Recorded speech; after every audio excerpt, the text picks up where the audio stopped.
Então vamos lá. Nós encerramos a nossa série de mensagens na última semana, construindo a igreja para as próximas gerações.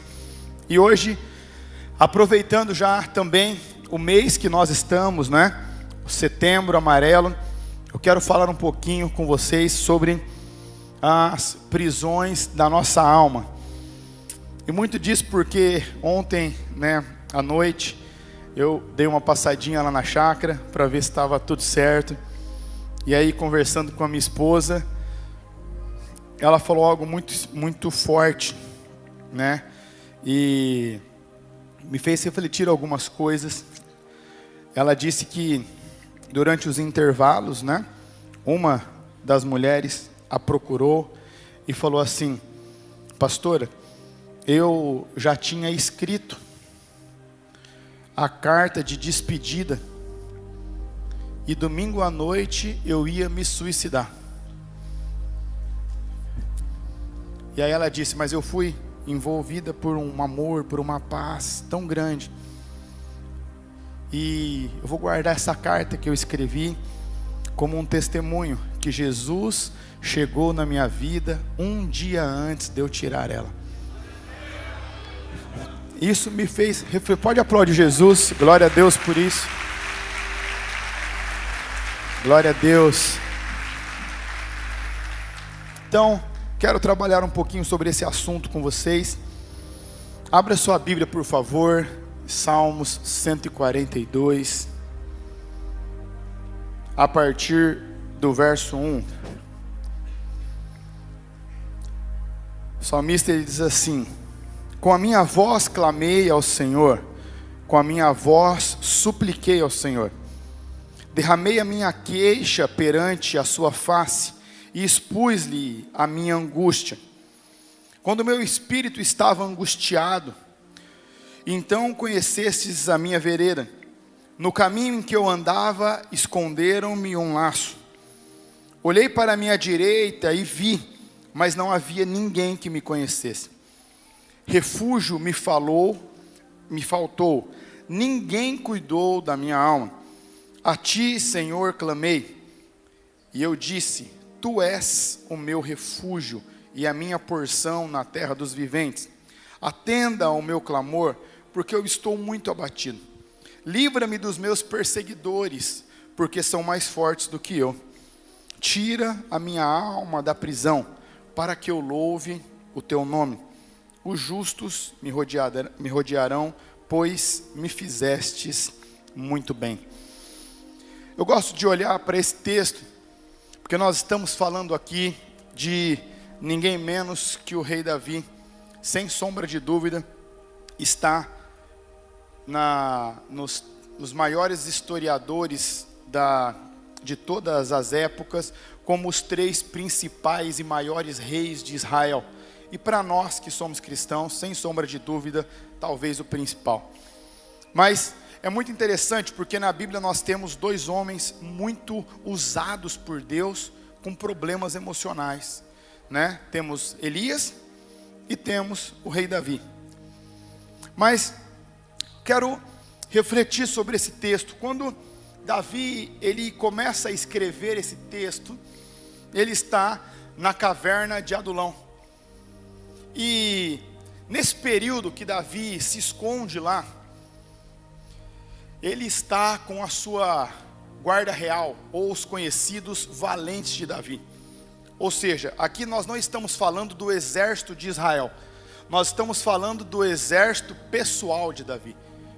Os principais guerreiros, os mais habilidosos, os mais valentes, aqueles que não hesitariam em perder a sua própria cabeça para poupar a do rei. E é interessante porque Davi, ele começa o texto falando assim: Senhor, eu clamei em alta voz. E aqui a tradução mais correta é: Senhor, eu gritei pelo Senhor, eu ergui o meu tom de voz para clamar ao Senhor. E aí depois ele fala assim: eu supliquei pelo Senhor. Ou seja, eu pedi socorro. O que é uma súplica, né? Eu pedi ajuda, eu pedi socorro. Eu não tive nenhum problema em aumentar a minha voz, em falar E aí no verso 2 ele diz assim: eu derramei todo o meu espírito, eu rasguei a minha alma e derramei a minha angústia diante da tua face.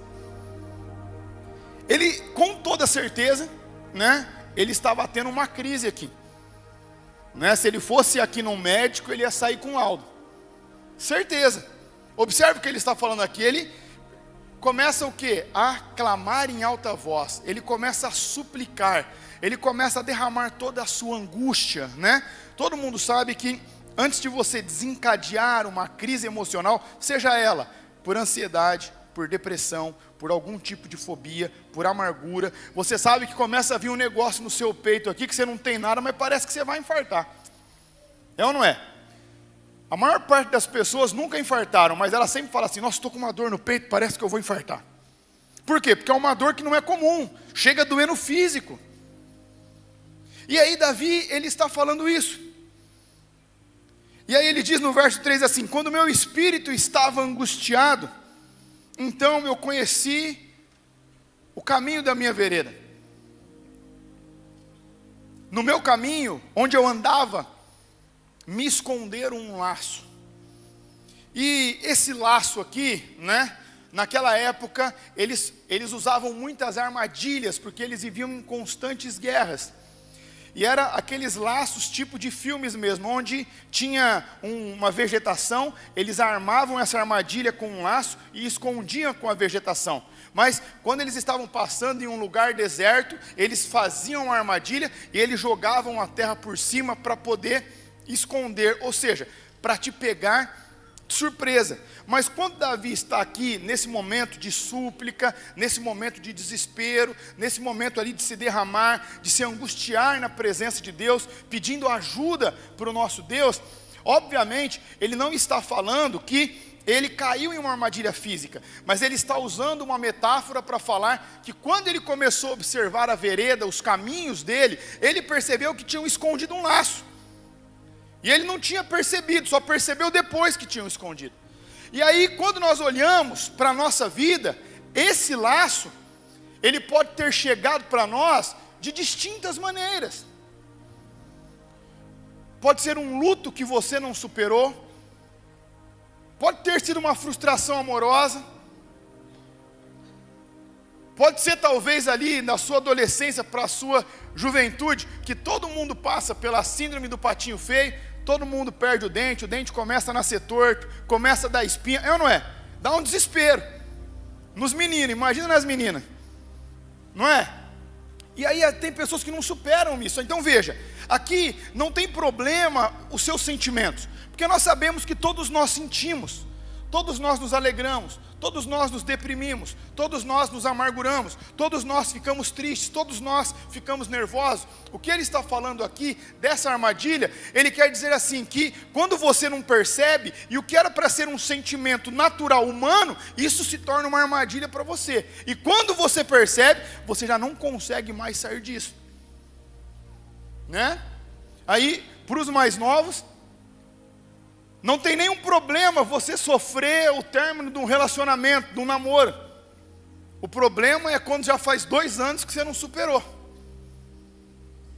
Não tem nenhum problema você ficar chateado porque o seu amigo ou a sua amiga puxou o seu tapete ou te apunhalou pelas costas. O grande problema é quando isso já faz 5 anos. Não tem problema, às vezes, em algum momento, você ser ríspido com o seu filho, ou seu filho, às vezes, ter ali um atrito pai e filho, ou um atrito marido e mulher. Isso acontece em todas as famílias. O problema é quando isso já faz anos e você não resolveu. São sinais. O que Davi está falando aqui é que ele percebeu que enquanto ele andava existia um laço. Estava preso. Falta de perdão, amargura, uma tristeza profunda. E observa que aqui ele está numa crise almática, numa crise da alma. Só que nós sabemos que essa crise, quando ela não é resolvida, ela aumenta, e ela aumenta, e ela aumenta. E aí, no mundo em que nós vivemos, um mundo onde ninguém quer esperar nada, uma geração fast food, onde quanto mais rápido for o vídeo, mais você comunica. Quanto mais rápido ficar pronto o lanche, é esse que eu quero. Quero tudo para ontem.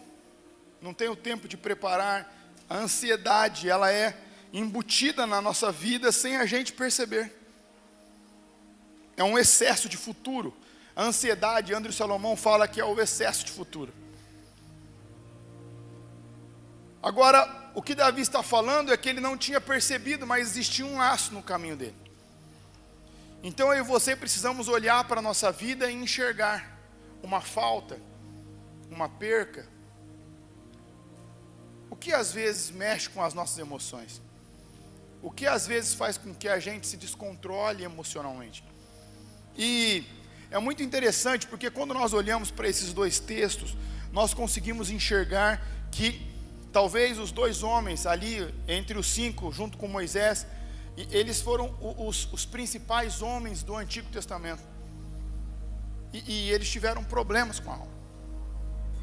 E por muito tempo, infelizmente, a igreja, ela repudiou esse assunto.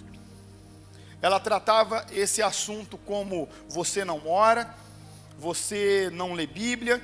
Se você está com problemas emocionais, é porque você em algum momento da sua vida, você abriu um pecado e você está pagando porque você andou muito tempo em pecado. E as pessoas, elas chegavam, enfim, às vias de fato, infelizmente.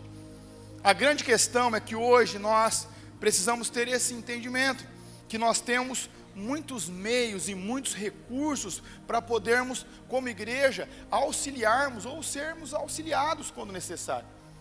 Observe, se você tem um problema de pressão, um problema cardíaco, o que você faz? Você vai no médico.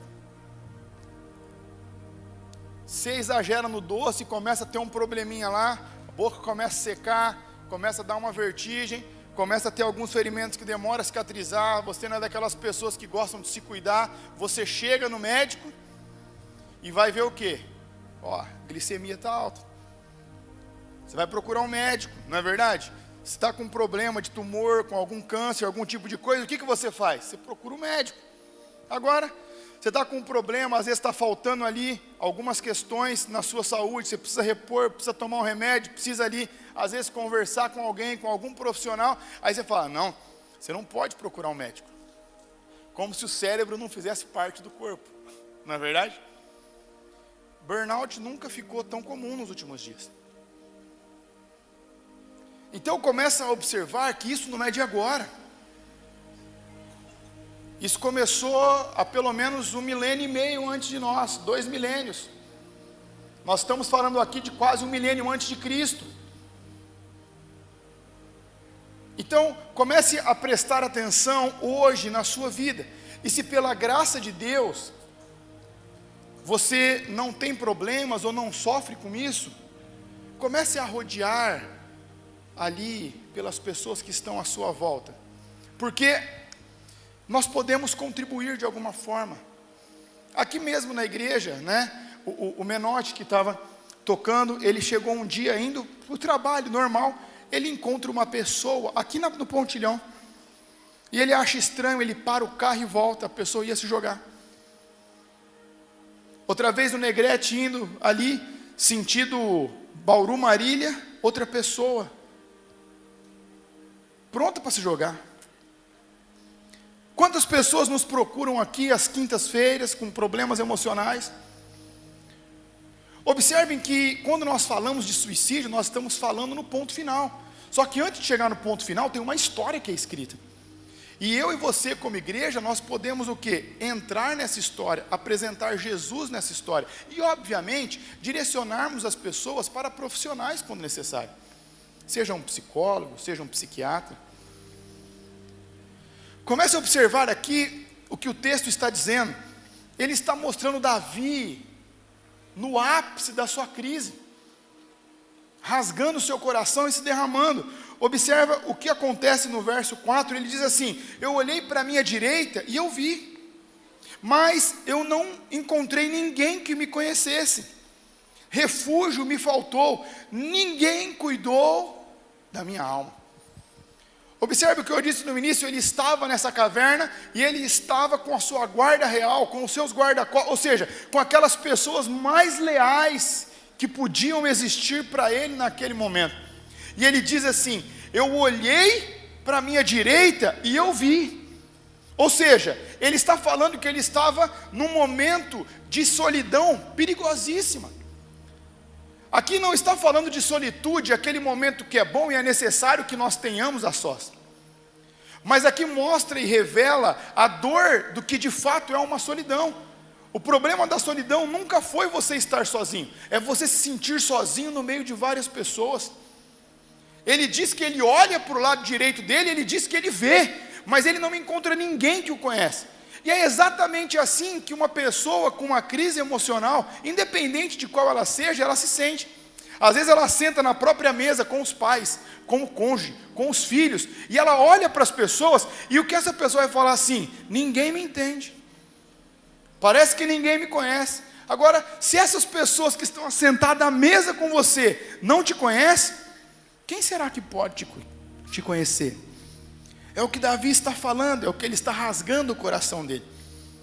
Andrew Salomão, um autor, ele escreve assim, um livro chama O Demônio do Meio-Dia.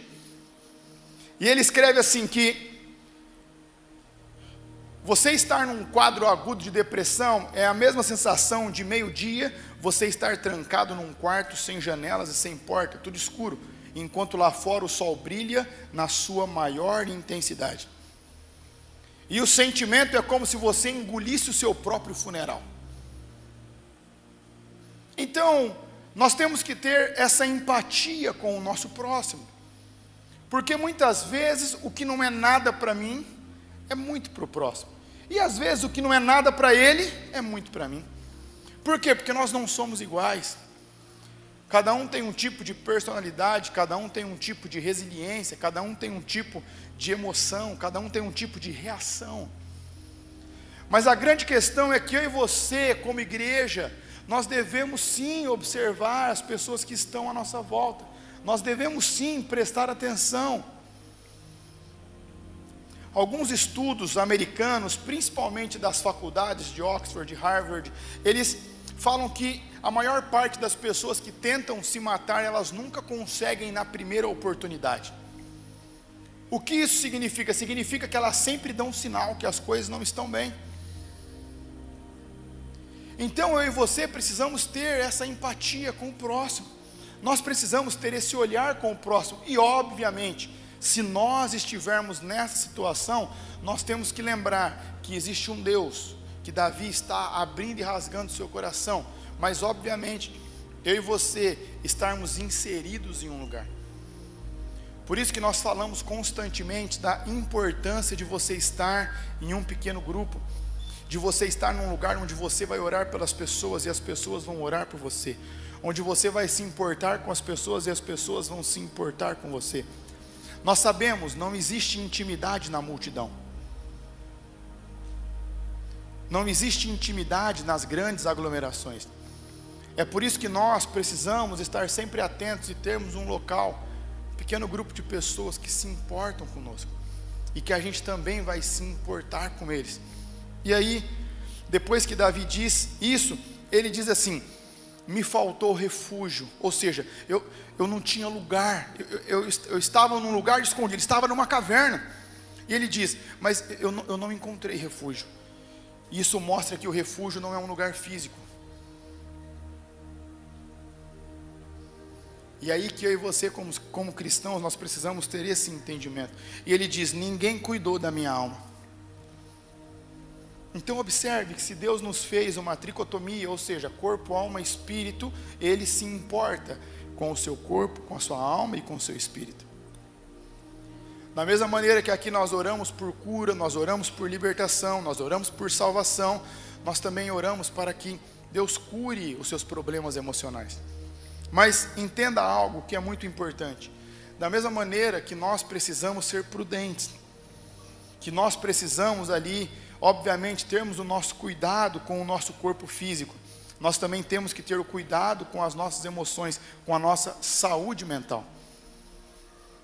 Qual é o tipo de cuidado, qual é o tipo de prevenção que você tem com a sua saúde mental? Agora observe, a maior parte das pessoas não cuidam nem do corpo físico. Responda para você mesmo, você acha que elas estão preocupadas com as emoções? Às vezes nós negligenciamos demais algo que pode ser fatal em nossas vidas. É por isso que nós temos que aprender a nos cuidarmos. Além de você se cuidar, de você ter uma alimentação saudável, de você fazer algum tipo de esporte, algum tipo de exercício que vai fazer bem para você, é interessante que você também tenha algum hobby, né? Tem pessoas que gostam de jogar beach tênis, tem pessoas que gostam de jogar tênis, outros tentam jogar futebol. Fernando tenta desde que nasceu, Tiagão, mas não conseguiu ainda, mas tenta, ele faz bem para ele, né? Agora, obviamente, né? Você fala assim, o que eu gosto de fazer é de comer, né? Tem algumas pessoas que você não precisa nem falar, eu já sei, você não precisa falar, não é verdade ou não? Mas observa isso, se for essa questão, você precisa aí sim fazer isso com moderação. E é muito sério o que eu vou falar para vocês. Por quê? Porque a glutonaria é um suicídio lento. Você se mata aos poucos. Entende? E a gente sabe que a maior parte das pessoas que tem um problema de compulsão alimentar é uma falta emocional e o excesso vai para a comida. Ela direciona para isso. Da mesma maneira, tem outras pessoas que são explosivas. São sinais que nós temos que ficar alerta. Se você é uma pessoa que se deprime facilmente, se você é uma pessoa que se ira facilmente, se você é uma pessoa que fica muito triste facilmente, ou uma pessoa que fica muito feliz facilmente também. E essa felicidade que eu falo não é um estado de espírito, é por alguma situação que está acontecendo no seu dia a dia. São sinais que nós temos que olhar e cuidar. Nós temos que aprender a prestar atenção nisso, para que a gente não venha e aí tenhamos dificuldades. Eu me lembro que há uns 7, 8 anos atrás, né, pensa num pessoal que fica desesperado, é quando um pastor direciona ela para um psiquiatra. E eu não sei qual que é o problema disso. Eu lembro uma vez que eu fui mandar uma moça, ela chegou na minha frente, ela falou assim, pastor, eu estou com pensamentos suicidas, eu estou na minha cama, já fazem 6 dias, eu não tomo banho, eu estou pensando em me matar a 3ª vez, já tentei me matar 2. Eu falei, olha, eu vou orar por você, eu vou te aconselhar, né? Eu vou colocar algumas pessoas para acompanhar você diariamente. Eu falei, mas nesse momento você precisa de uma psiquiatra. Ficou desesperado me bater. Eu falei, veja, nessa altura do campeonato, com toda certeza, você não está no estágio inicial. Nesse momento, você vai ter que, talvez, não sei, sonoterapia.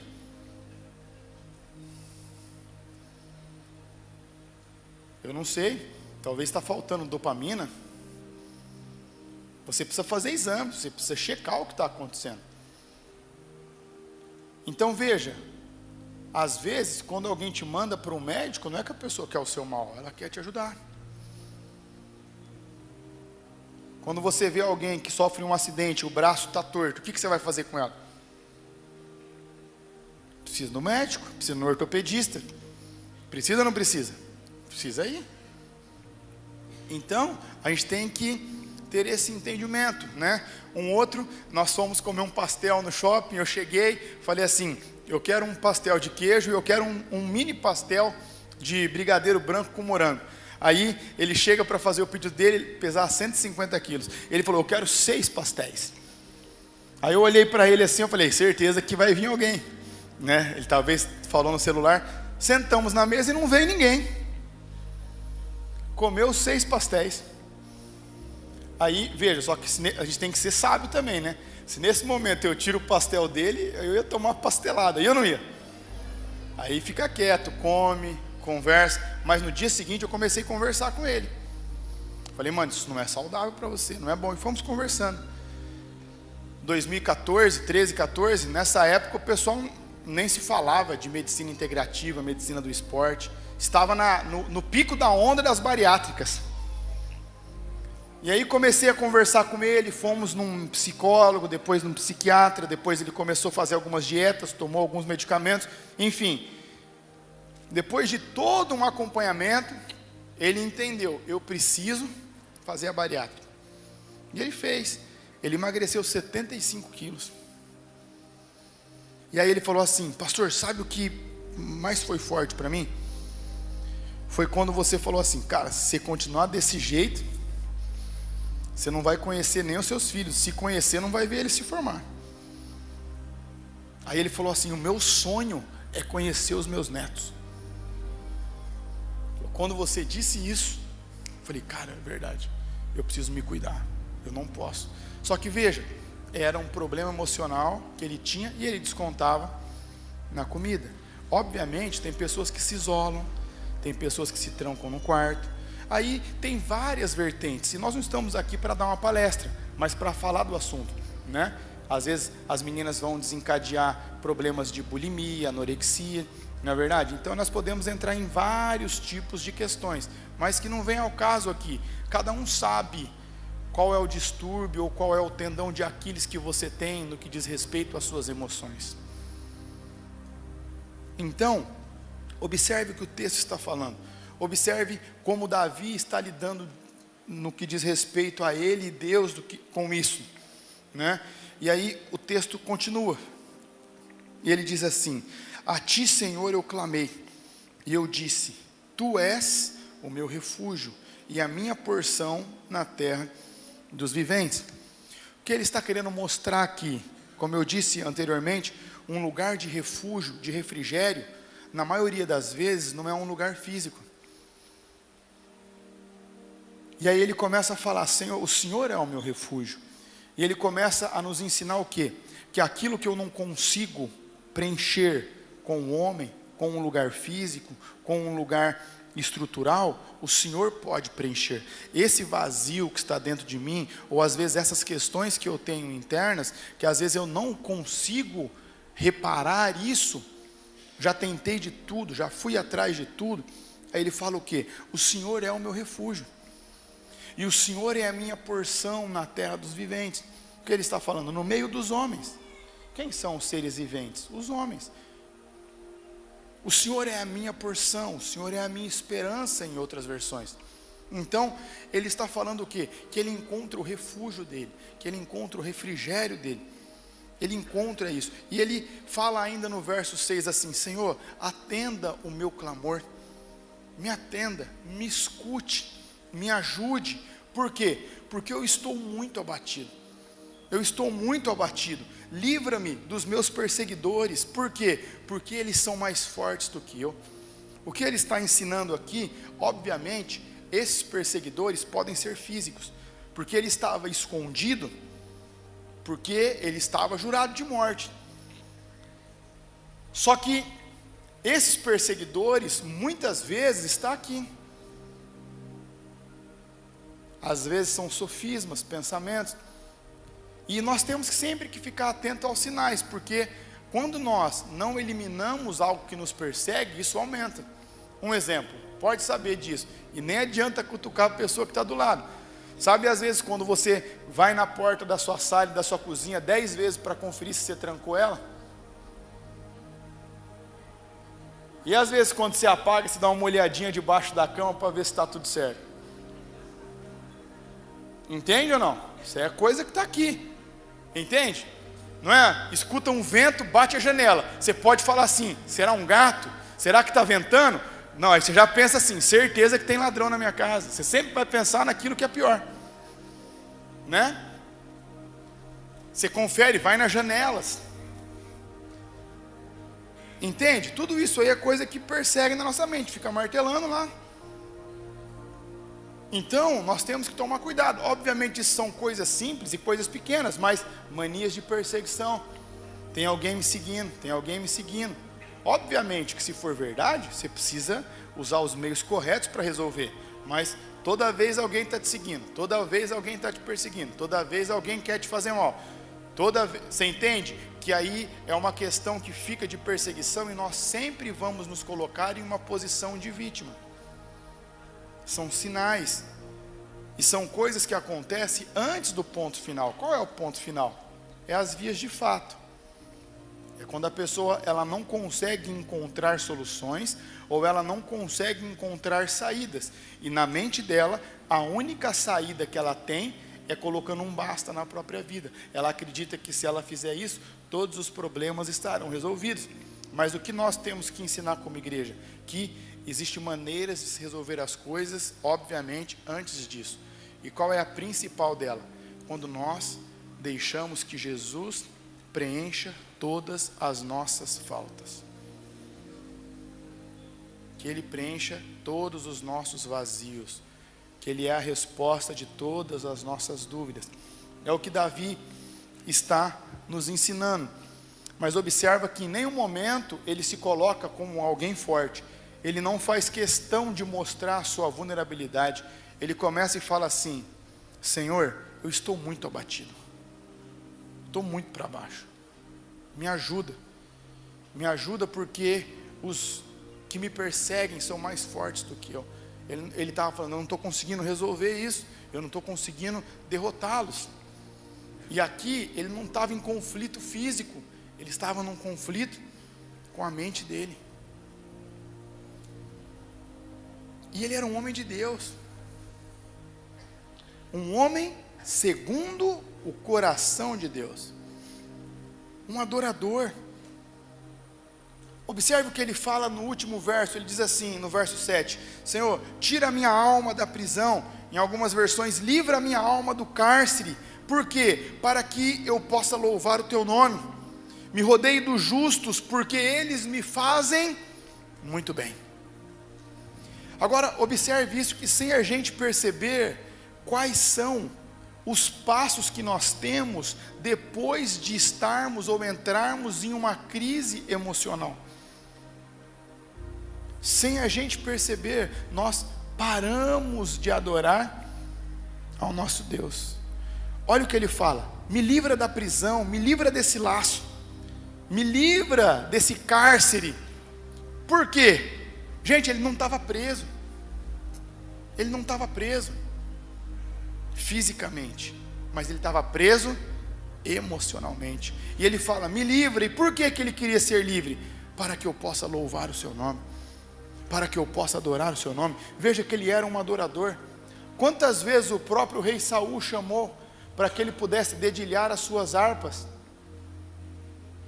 para que os espíritos malignos que atormentavam Saul pudessem bater em retirada. Nós estamos falando de uma pessoa que era crente, de uma pessoa que era cristã, de uma pessoa que era segundo o coração de Deus, de uma pessoa que adorava a Deus, de uma pessoa que tinha uma posição, de uma pessoa que tinha gente com ele, de uma pessoa que tinha os seus leais, ele tinha os seus valentes, de uma pessoa que estava em uma posição alta. O que isso está nos mostrando? Que o que nós temos, que o que nós somos, que o que nós representamos, que os títulos que nós carregamos, que aquilo que nós possuímos, que nada disso vai nos privar ou impossibilitar de eu e você, em algum momento da nossa vida, passarmos algum problema emocional. Mas que se acontecer, nós temos um caminho de como nós podemos sair dessa prisão. E é por isso que eu e você precisamos olhar a nossa volta. Olhe a sua volta. Olhem as pessoas que sentam à mesa com você, no seu trabalho, na sua escola, na sua casa, no seu dia a dia. Se importe com as pessoas. Escute. Teve uma vez em Marília, que no interior do estado de São Paulo, Marília só não tinha mais suicídios que São Carlos. Nessa época eu era pastor de jovens em Marília. E aí nós fomos analisar as faixas etárias. Índice de suicídio em Marília, dos 16 aos 29 anos. Aí eu falei, pronto, estamos aqui todo sábado, com 2.000 jovens aqui, batendo pau. O pessoal se matando aí fora e a gente trancado aqui dentro da igreja, tem alguma coisa errada.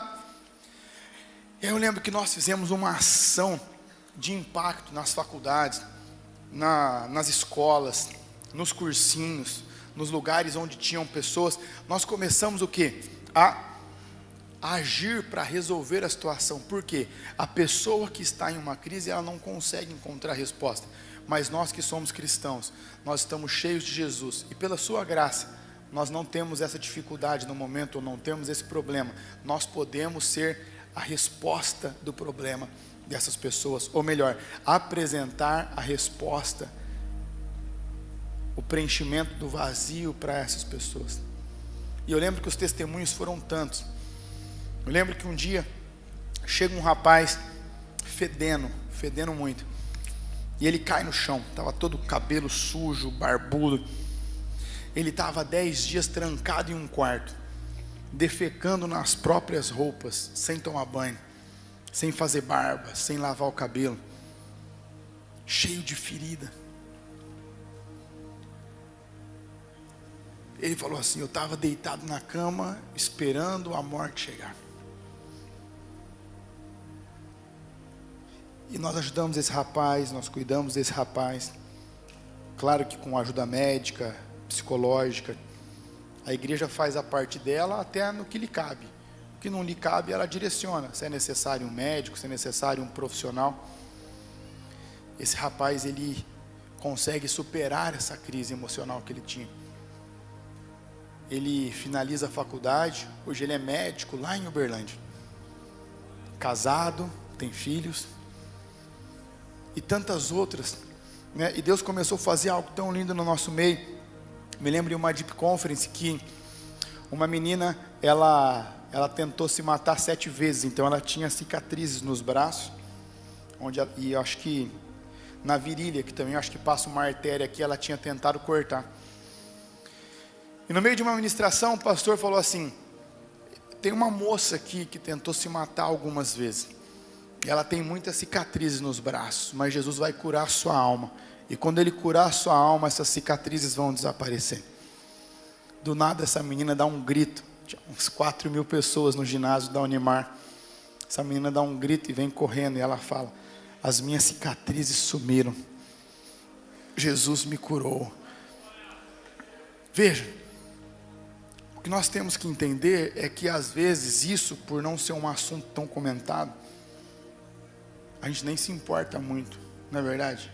A gente nem presta atenção nisso muitas vezes. Claro que eu sei que tem algumas exceções, mas de um modo geral. Por quê? Porque às vezes o problema não é com a gente, não é com alguém que a gente ama.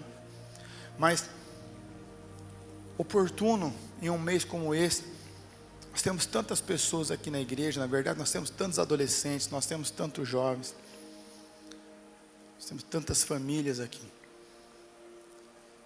Como eu disse, obviamente, se você está nessa situação, nós queremos te ajudar.